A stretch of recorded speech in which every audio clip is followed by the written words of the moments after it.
পাম্পগুলোতে কৃত্রিম সংকট তৈরি হচ্ছে।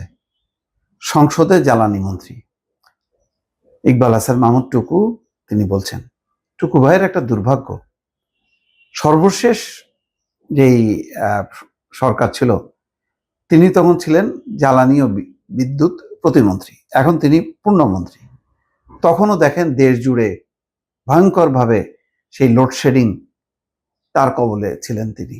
সেই সংকট মোকাবেলা করতে তিনি হিমশিম খেয়েছেন এবং এই সংকট আসলে শেষ পর্যন্ত দূর হয়নি। পরে আবার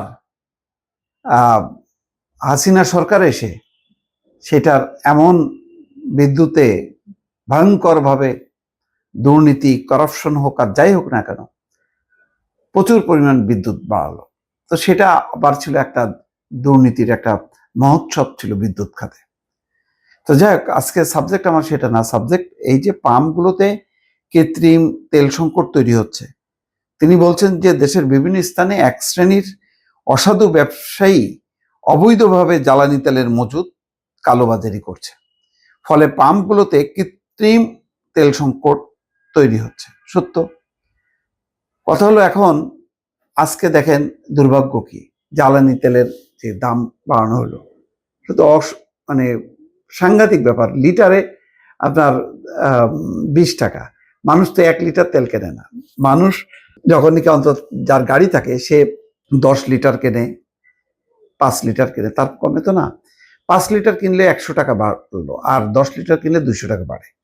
যে মোটরসাইকেল চালায় সে 1 লিটার কিনলে তার 20 টাকা বাড়লো প্রতিদিন, মাসে 600 টাকা তার বাড়লো।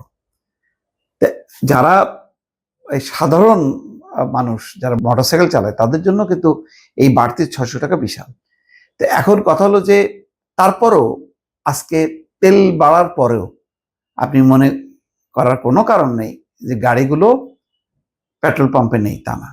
বরং গতকালকে যে চিত্র ছিল আজকে কিন্তু সেই একই চিত্র। অর্থাৎ সেই পাম্পগুলোকে ঘিরে বিশাল বিশাল লাইন। এই লাইন তো ছোটানো যাচ্ছে না। এখন সরকার বলছে যে পর্যাপ্ত মজুদ আছে, ডিজেল, অকটেন, পেট্রোল কোনো কিছুর মানে খামতি নেই। তাহলে সংকটটা কেন? এই যে কৃত্রিম সংকট যারা করছে পেট্রোল পাম্পগুলোতে, এই সংকট দূর করার ক্ষেত্রে সরকারের ভূমিকা কি? এখন তো সংকট আছে এটা বললে তো লাভ নেই, সংকট সমাধানের জন্য সরকারের দায়িত্ব। তাহলে সরকার প্রশাসন কি করছে? এই প্রশ্ন তো আসছে। এই যে মানুষজন পেট্রোল পাম্পে এসে গালাগালি করছে সরকারকে, কেন? মানুষ বেশি দাম হলেও মানুষ তেল চায়, সে তেলটা তো দিতে হবে।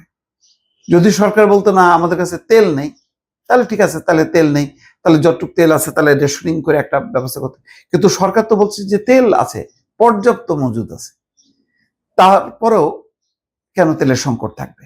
এই প্রশ্নের উত্তর কি? এখন সংকট শুনতে চায় না মানুষ, এটার সমাধান চায়।